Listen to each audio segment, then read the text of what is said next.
ክቡር ህዝቢ ኣምላኽ ብምኽንያት ሓድሽ ዓመት ሓሳቦ ዝብል ናይ ስነ ጽሑፍ ከንብበልኩም ከቕርበልኩም እግዚኣብሔር ሞገስ ስለ ዝሃበኒ ንዑ የመስክኖ ርሑስ ሓድሽ ዓመት ይግበረልና እሞ ናብ ጽሑፈይ ከኣቱ ሓሳቦ ኣብዛ ንነብረላ ዓለም ትምህርቲ ሓሳባት ወይ ድማ ስኩል ኦፍ ቶት ተባሂሉ ዝጽዋዕ ዓውደ መኸዳ ፍልጠት ኣሎ እቲ ኩሉ ፍልጠት ፍሪኡ ንሰናይ ድዩ ንእከይ ግዳ እቶም ሓሳባት ናይ ሓሰብቲ ወይ እውን ክኢላ ናይ ከምዚ ዓውዲ ስሩ ካበይ ምዃኑ መብዛሕትኦም ኣይፈልጡን እዮም ከብል ዝኽእል መደምደምታ ንክንወስድ ዝድርኹና ተሪኦታት ተኣላው የብሎምን እቲ ምንታይሲ እቶም ኩሎም ንሰናይ ዝዓዩ ሓሳባት ካብ ኣምላኽ ክኾኑ ከለዉ እቶም ንእከይ ዝፈልቁ ሓሳባት ድማ መበገሲኦም ካብ ዲያብሎስ እዮም መንጎ ወይ እውን ኣያብቲ ዝበሃል ሱር መንቀሊ ነጥቢ ናይ መበገሲ ሓሳባት የሎን ምክንያቱ ድማ እቲ ጥቂእ ናይ ሓሳባት ኣብ መተግበሪ ሕጊ መቐለሲ ሕጋጋት መዘወር ቁጠባ መካየደ ሕብረተሰብ መመጠኒ ምዕባለ መኸዳ ስነ ፍልጠትን ቴክኖሎጂን ወዘተ ዝኾኑ ውልድ ሓሳባት ሕፍሶ ፍርያቶም ወይ ሰናይ እዩ ወይ እውን እከይ እምበር ኣይ እከይ ኣይ ሰናይ ዝበሃል ኣብዛ ምድሪ ስለ ዘይንረክብ ብርግፅ ወይ ካብ ኣምላኽ ወይ ድማ ካብ ሰይጣን ምዃኖም ኣንዳዕዲዕና ንፈልጥ ኢና ንኣብነት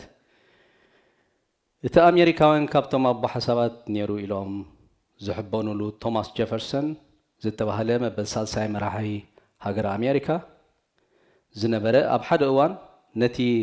ነፃ እምነት ዝብል ሕጊ ቨርጂንያ ክእመም እንከሎ በጨቕ ዘበሎ ዘረባ ብዛዕባ ሓሳባታይ ካብ ኣምላኻይ ካብ ሰይጣን ኢሉ ምዝራቡ ድሒሮም ዝወፁ ሓቂ ከም ዝነግሩና ገዛ ርእሱ ወይ እውን ውሽጡ በንጻሩ ነቲ ብኣፉ ዝበሎ ከም ዝነበረ መቕርብ ናቱ ብጽሑፋት ተዛሪቦም መንባሮም ኣብ ሕዳር 30 2012 ዝወፀ ዓንቀጽ The New York Times ዝተባህለ ጋዜጣ ከም ዝጠቕሶ ዝከር እዩ ኣብ መወዳእታውን ቶማስ ጀፈርሰን ግቡዝ መንባሩ ሓያሎ ማዕከናት ዜና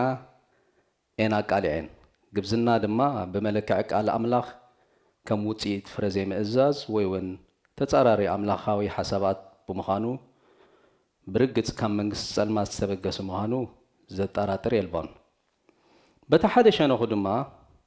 ሓሳባት ዘውርዱ ዓሚቕ ኣልባብ ዘለዎም ሰባት ዘምጽዎ ሓሳባት ንሰብኣውነት ዝጠቅም ሓያሎ ስነ ጥበባት ዘፍርዩ ድማ መሊኦም ኣለዉ እንተኾነ እቲ ፈርሃ ኣምላኽ ዝተመልአ ልቦም ምዃኖም ጥራይ እውን ዘይኮነስ እግዚኣብሔር ዝጥቀመሎም ዘለዉ ጠቢባን ለባማትንሲ ምንጩ ካብ እግዚኣብሔር ምዃኑ ዘይፈልጡ ድማ ብዙሓት እዮም ንኸምዚኦም ዝኣመሰሉ ብዙሓት ናይ ኣምላኽ ሰባት ቅርብ ኢሎም ጎይታ ኢየሱስ ይጥቀመሎም ከም ዘሎ ክነግሮም ምስ ይጅምሩ ኣይፋሉን ካብቲ ደቂ ሰባት በዓላትና ዘንቀልናዮ ብዝብል ኣብ ስነ ሞገት ዝተመርኮሰ ሰፍ ዘይብል ክትዕ ክሽምሞም ይፍትኑ ከመይ ማለት እዩ ኢሎም ምዝሓተዎም ድማ ሰብሲ ኣብ ወንታ ዝሓስብ ምዝኸውን ኩሉ እቲ ዝሓስቦ የተግብሮ እዚ ውፁእ ሓቂ ብምባል ነቶም ናይ ኣምላኽ ሰባት ብብጣስ ዘይተወደአ ስነ ሞገት ክረትዖም ይፍትኑ እሞ እቶም ናይ ኣምላኽ ሰባት ድማ ኣይፋለን እቲ ፈርሃ እግዚኣብሔር ዘለዎ ዕማም ንኽትዓሙ ዝገበረካ ኣምላኽ ክብሪ ኣይትኽልኣዮ ዘይፈለጥካዮ ብዙሕ ነገር እዩ ዘሎ ብምባል ብትሕትና ብዝተመልአ ኣገባብ የርድእዎም እቲ ዝገርም ግን በታ ልሳኖም ዘርሓወቶ ደገተራት እኩይ ዲያብሎስ ንምቅድዳም ጎይታ ኢየሱስ ክርስቶስ ክብሪ ንኸይረክብ ኣብ ዝገብሮም ናይ እከይ ሜላታት ግዲ ኮይኑስ ኣብ ካልእ ፅን ባህልቲ ክንሶም ኣብዛ ጉዳይ እዚኣ በፂሕካ ግዳ ዕጭ የሕንፍፉ ከም ናይ ከምዚ ዝኣመሰሉ ሓሰብቲ እውን ሓድሽ ተሪኦ ይኮነን ንኣብነት ኣጉስት ኮምት ዝተባህለ ፈረንሳዊ ኣብ መፋርቕ 18 ክፍለ ዘመን ነቲ ኣወንታውነት ወይ ድማ ፖዚቲቪዝም ዝበሃል ፍልስፍናዊ ስነ ፈሊጥ መሰተኣታተወ ድሕሪ ቁሩብ ግዜ ኣምላኽ የሎም በፂሑ ኣብ መጀመርታ ግን ናብ ከምዚ ደረጃ ውጥቀት ዝሃትፍ ኣይመስልን እዩ ነይሩ ጽቡቕ ነገርሲ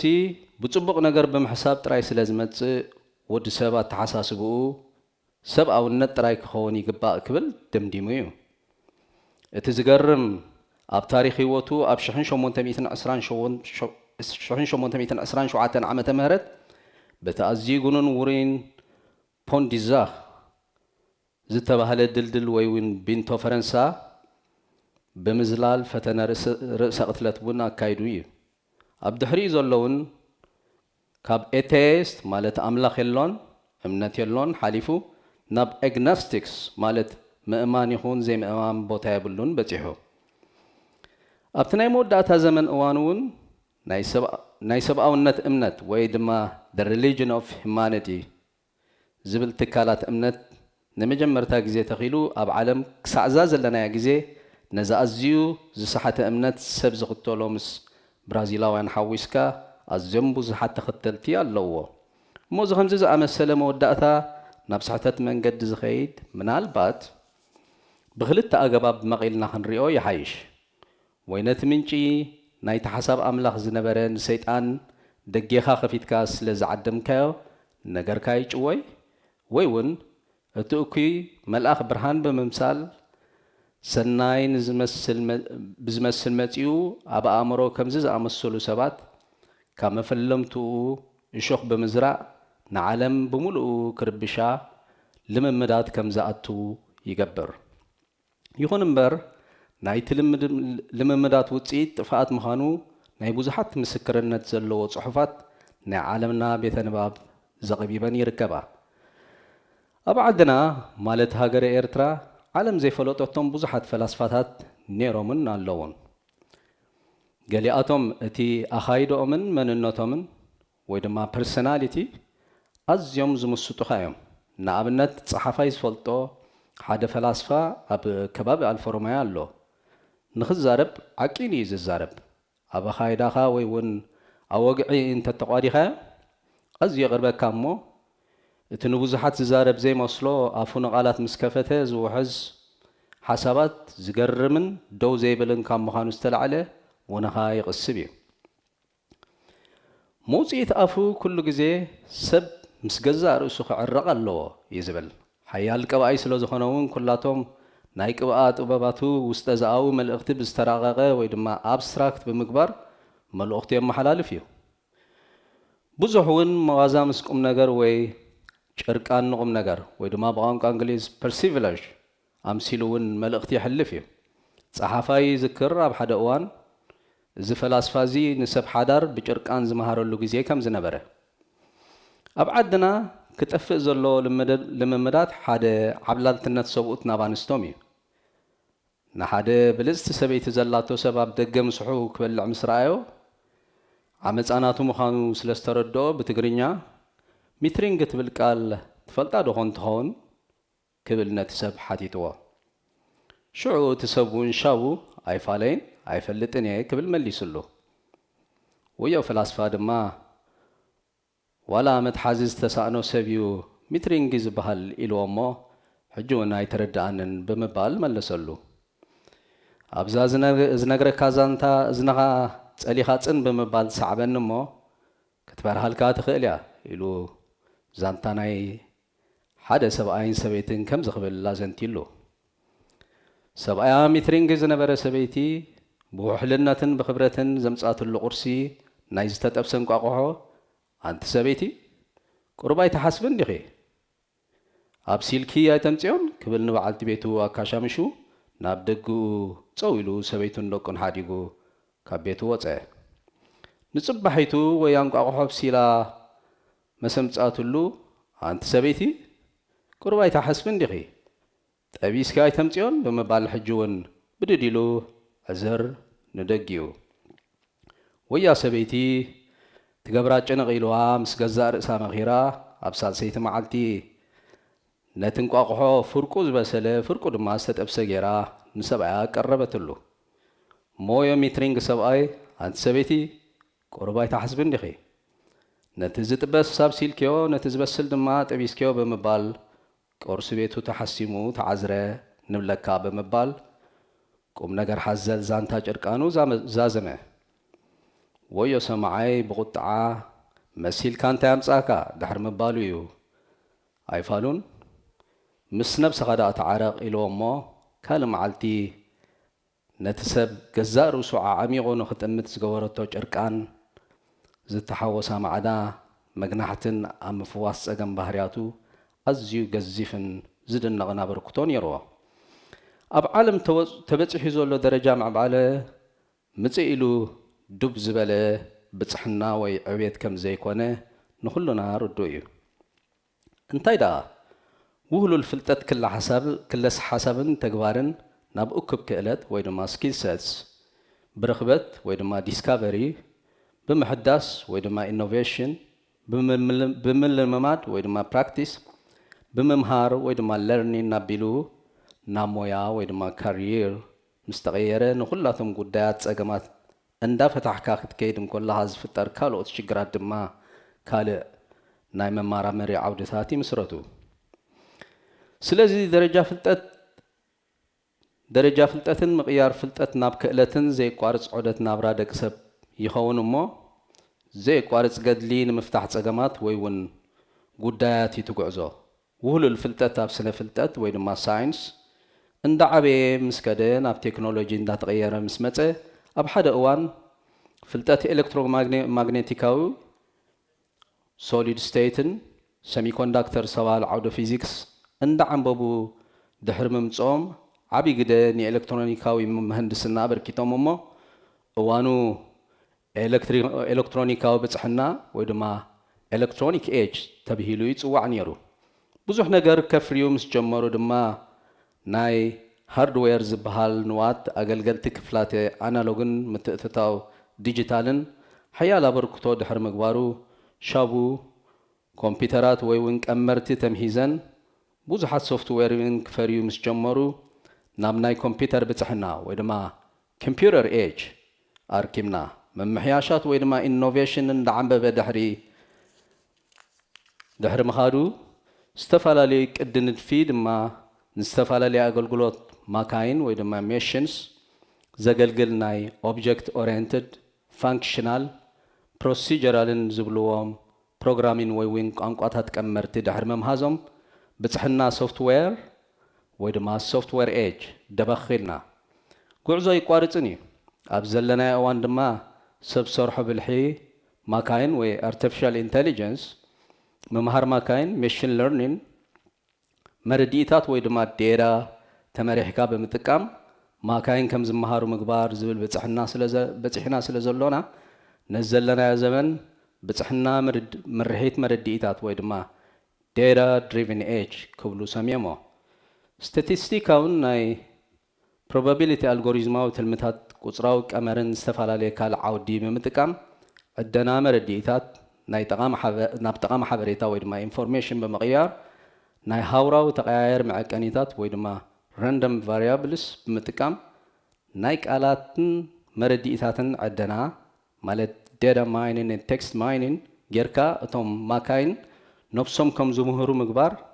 ኣብ ኩላቶም ፅላታት ማለት ትምህርቲ ህንፃ ፀዓት ጥዕና ሰንዓታትን ፋብሪካን ሕርሻን መጓዓዝያን ወዘተን ንኸገልግሉ ዝብል ኣምር በፂሕና ንርከብ። ስለዚ ኣመታት ከም ዝተንብህዎም ደረጃ ኩሎም ትካላት ብኡ መንፀር ክምዕብል ከም ዘለዎ እዩ ዘመላኽት። እቲ ዝገርም ግን ቅድሚ ኣብዚ ብፅሕና ምርሒት መረዲኢታት ንምምሃር ማካይን ምብፅሑ ብመልክዕ ቅድሚ ሓሳብ ወይ ድማ ሃይፖተሲስ ከምኡ እውን ፅሑፋት ልበ ወለዳዊ ስነ ፍልጠታት ሳይንስ ፊክሽንስ ብዙሓት ኣሚቶም ነይሮም እዮም። የግዳስ ኣብ ገምራዊ ወይ ድማ ኢንቱሽን ዝተመርኮሰ እዩ ነይሩ ዕዮታቶም። ካብኡ ብምብጋስ ድማ ናይ ቁፅርን ናይ ኮምፒተርን ተመራማሪ እንግሊዛዊ ኢላን ቲዩሪን ተን ሰለስተ ቲዩሪን ፈተነታት ወይ ድማ ቲዩሪን ቴስትስ ኣብ መፋርቕ ኣርባዓታት ነቲ ክለስ ሓሳብ ንመጀመርታ ግዜ ብመልክዕ ውዱቕ ወረቐት መፅናዕቲ ኣዳልይዎ። ኣብ ቲዩሪን ፈተነታት ምርኩስ ብምግባር ናብ ግብሪ ንምትርጓም ኣብ መወዳእታ ኣርባዓታት ኣብ መጀመርታ ሓምሳታት ናይ ባዮኬሚስት ተመራማሪ ግሬ ዋልተር ዝተባህለ ንመጀመርታ ግዜ ነቲ ናቱ ዓውዲ ዘገልግሉ ክልተ ናይ ጎብየ ሮቦት ኤልማርን ኤልስን ዝስመን ድሕሪ ምስንዑ ቶም ሮቦት ርእሶም መታን ክኽእሉ ዘንቀሳቕሶም ባትሪ ክደክም እንከሎ ባዕላቶም ከይዶም ኣብ መናድቕ ሶኬት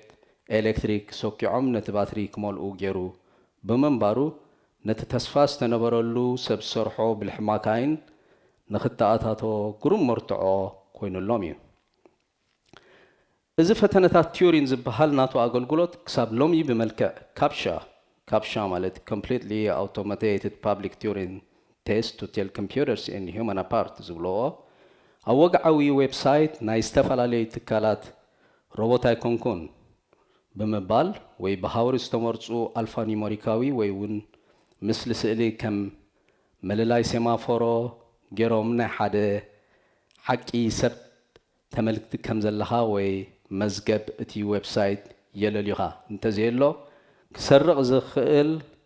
زمهازو بروجرام انتقينو بقلطف ينصق يخون امبر ካብ ሽዑ ክሳዕ ሎሚ ስግኣታት ኣጠቓቕማ ምስ ናይ ሞራላዊ ውድቀትን ስነ ምግባር ዘይብሎም ክኢላታትን ከይጥቀሙሉ ስለ ዘፍርሕ ንዑ ዝበቅዕ ሕግን ሕጋጋትን ክድንገግ ከም ዘለዎ ብሩህ ኮይኑ መሲልካ እንታይ ኣምፃእካ እንድዩ ሓደ ዝተበፅሐ እንተተበፅሐ እቲ ምንጩ ካብ ኣምላኽ እንተኮይኑ ንሰና እዩ ግን እቲ ጥበብ ዝተዋህቦ ድማ ፍርሃት ኣምላኽ ዘለዎ እንተኮይኑ ድማ በቲ ርኽበት ኣብ ቅድሚ ኣምላኽ ምንም ከም ዘይብሉ ፈሊጡ نأملاخ ندامسجنة تحتي بالمبر كم تجرى إلو أي حبن أي فخنانيو جن سنة يسب تنيحو بترغبت كتفنان كعبن كجمر كله دما أبكر مع أملاخ يودع الله سيد عندما بتناي تعبيت من قد جرو صحبيلو ودقانتو أخ جبركا عزي غليليو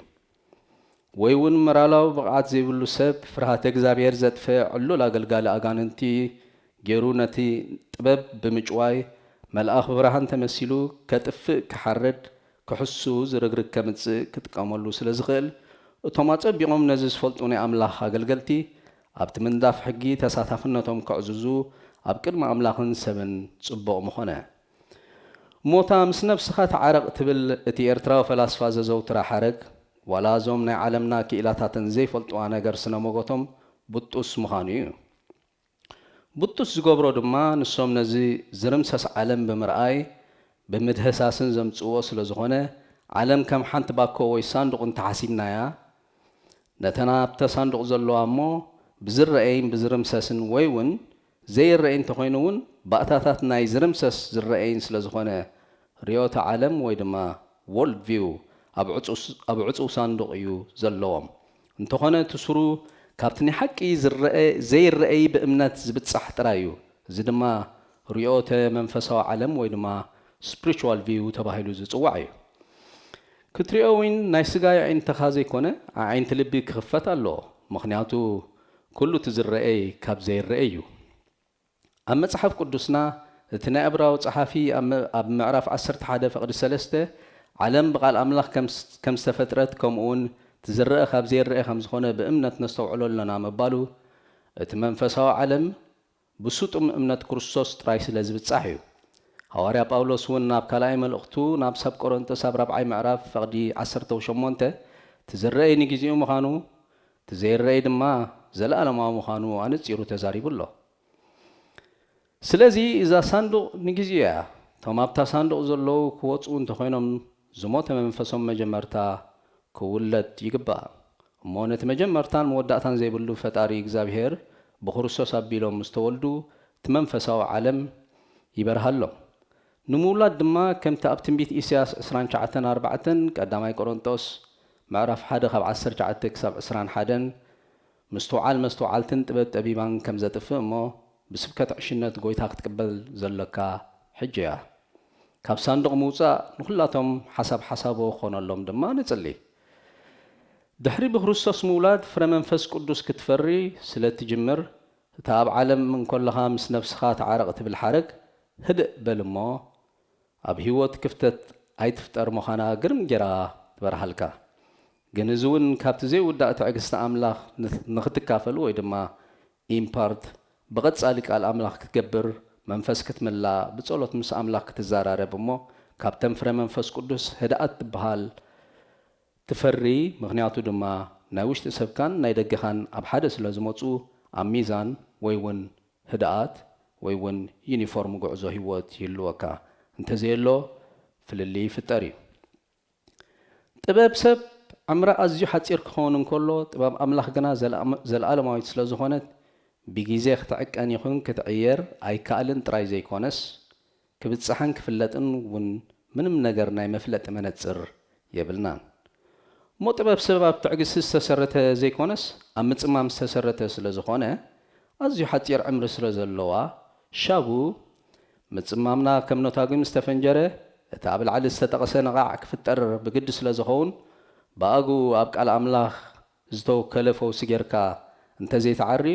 تعودت نايك أدادات ويدما ريبين لايف سايكلز بلو بقام كانجليز كاب جداد نام نقع يبتصح كام نقع دما ندعبي تخيدو كفتت يخون كاب كفتت وين ندعبي تخيدو ناب حقافي غير تحقافي ندعبي تخيدو غاق وزته ندا تبالت سوا بقام كانجليز نما كاب كراك نا فراكتشر كاب فراكتشر وين نا أبرتشر كاب أبرتشر دمانا فويد كاب فويد كأنا جاب كاب جاب كا ميجر جاب كهون يخل كم أبنت جاق ولدتات ويد ما جنريشن جاب كتكاسي كال جاق ولدتات مملس زي بلو على تاوت ألوا نايمخان عدلاتو عبي مسمخانو صعبين نايم الزبع نجارات هلو ولدو كم أون ميزانو نزي مهلاو كم تنكخون عبي تخولهم مخان زماتا أي مثلاً قداينا بس قداي زيز تلبد ندخونا مزمت هاو تيتنا انكلالو سلن نخون كاب زي كون دمتين دا سمعنا كم تاب زمانهم دك إسرائيل نخرن سعير 4 عامت كل الزبرو كل من نابرنا كل اللي خون مالتيو إذا دمها بسرتي غاق زفترو غوانغوا ويدما حالو ስለዝፍጠር ጽኑዕ ተወርሶ ጽቡቕ ነገር ስለዘይብልካ ምናልባት ቀዳሞት ኣቦታትካ ዘወረሱኻ ጽቡቕ ነገር እንዳወሰኸን እንዳዓንበበን ኣብ ክንዲ ዝመጽእ እቲ ዝርከበካ ወለዶ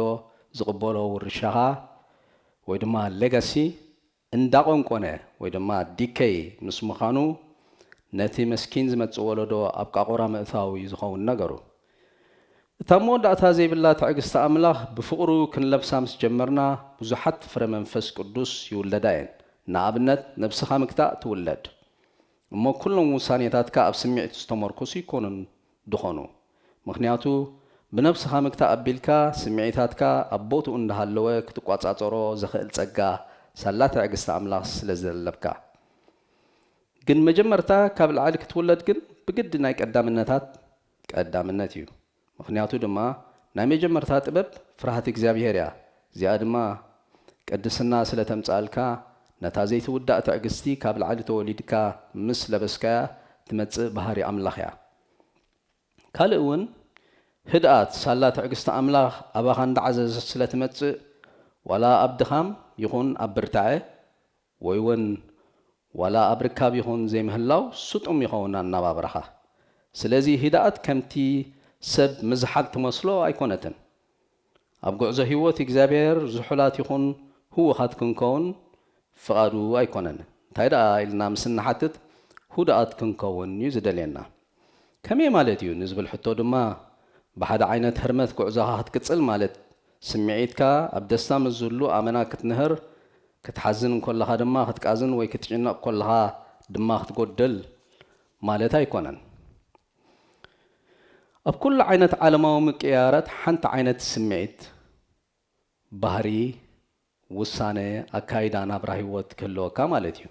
أب هدات مستخون دما كابتو ما متصحف قدسنا تو مفات انت تباهيلهم زلو حادث لأتخون نزحلي حواتك دما مفات انه تكون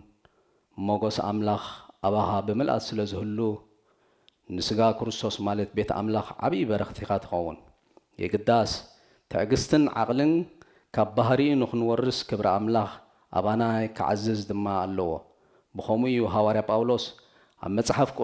قدوس أب قولسي قدام معرف فقد عسرته بسناي قبري فرمان فز قدوس كم فري كما عدن كله أفقدي عسرته حدا لبي لنا انتم بيبنا بحقوس بتصنعات زبالة كله نبزولو تعجستن عقلن بحيلي كبري برتعكم من دابل الزارب سلازي بهر أملاخ نموراس كبر أملاخ يدليه كبر أملاخ دما كريستوس منبارن ملات مرحيت منفس قدوس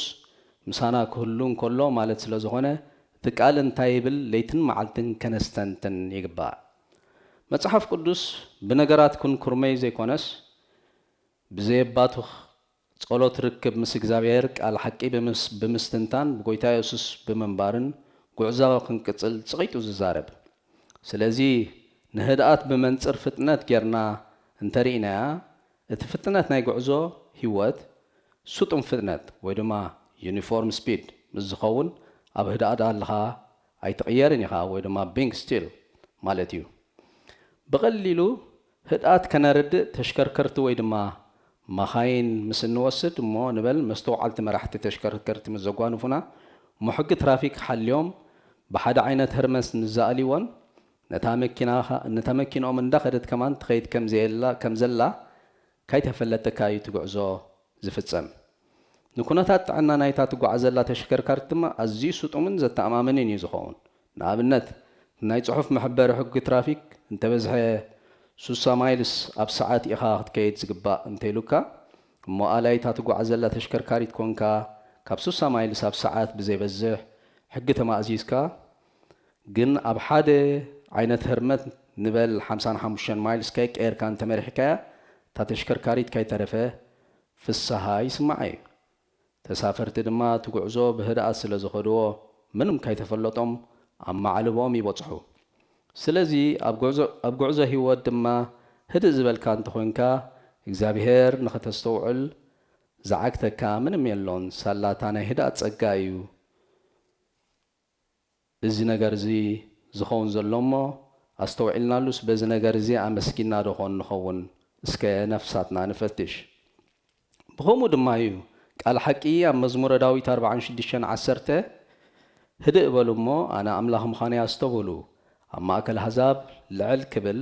ኣብ ምድሪ ድማ ልዕል ክብል እየ ኢሉ ዝዛረበና እቲ ምንታይሲ በቲ ትዕግስቱ ኣቢልና እዛ ህድኣት እንተቋፂርናያ እግዚኣብሔር ኣብ ምድሪ እምብዛ ዓመፃ ዘለዋ ንፈልጣ መሬት ከይተረፈ ልዕል ኢሉ ክብሩ ክገልጽ እንከሎ ብመሪሕነት መንፈስ ቅዱስ ኣቢሉ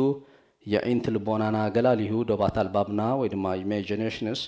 ከም ዝሰፍሕ ስለ ዝገብር እዩ እቲ ጉዳይ ህድኣት ኣገዳሲ ዝገብሮ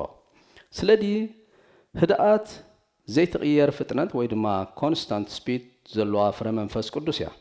ፍጥነት ከም ኩሉ ዓይነት መዐቀኒ መጠነ ሸፈነ ርሕቀት ወይ ዝሸፈንካዮ ጉዕዞ ብመምፀር ግዜ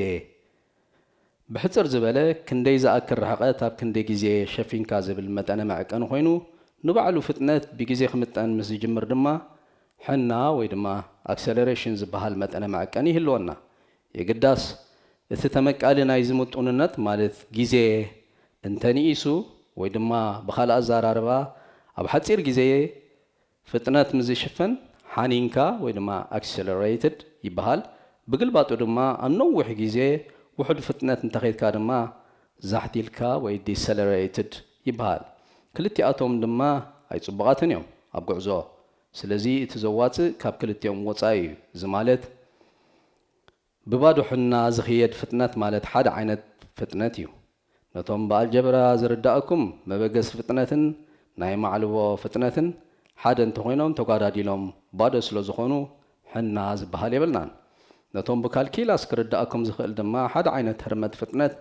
ብግዜ ደሪቬት እንተጌርኩሞ ባዶ ስለ ዝኸውን ሕና ዝበሃል የብልካን እዚኣ ዓይነት ፍጥነት ዝሓዘት ኣካይዳ ህድኣት ትበሃል ብዘይገድስ ኣብ ጉዕዞኻ ዘጓንፈካ ነገራት ማለት እዩ ብህድኣት ንኽትከይድ ድማ እቲ መጀመርታ ዘድልየካ ትዕግስቲ ኣምላኽ ምምቓል እዩ ነዚኣ ትዕግስቲ ንኽትማቐል ድማ መጀመርታ ካብ ላዕሊ ክትውለድ ይግባእ እግዚኣብሔር ስርዓቱን ቃሉን ዘይጥሕስ ኣምላኽ ስለ ዝኾነ ንሕና ድማ ብክርስቶስ ምስ ተወለድና ሳላተ ውሽጥና ዝዓዘዘት ናይ ጎይታ ኢየሱስ ክርስቶስ ጸጋ ኢና ነቲ ስርዓት ሓሊና ትዕግስቲ እቲ ኣዝዩ ልዑል ኣምላኽ ንማቐል ካብ ላዕሊ ክትውለድ ድማ ኢየሱስ ክርስቶስ ክትቅበል ብግዲ ከድልየካ እዩ ምክንያቱ ጽሑፍ ስለ ዝኾነ ዋላ ካልእ ሓደ ኣማራፂ የብልካን በዛ ኣቢልካ ድማ ምስ ነብስኻ ምዕራቕ ማለት ድሕሪ ምውላድካ ዝመጽእ እዩ ምክንያቱ ዝሓረግ ብህድኣት ትብል ቃል ስለ እትጠቕለል ብመንፈስ ክትውለድ እሞ ካብ ሳንዱቕ ክትወፅእ ብግዲ ክኸውን እዩ ሰላም ካዝመጽእ መስፍን ሰላም ናይ ህይወት ምስ ትዕድም ጥራይ እዩ እሞ ናብ ጎይታ ኢየሱስ ክርስቶስ ዘይመጻኹም እንተለኹም በዚ ኣጋጣሚ ክትመጹ ዕድም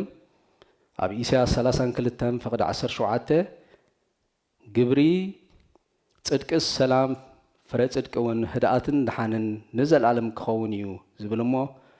ዓመተ 2021 ዓመተ ህድኣንን ድሓንን ክኾነልና ንእግዚኣብሔር ይልምን ጎይታ ኢየሱስ ኣብዚሑ ይባርኽኩም حوهم هناك تولده كاب محبر أملاخ خمانيل هيوستن تكساس يعني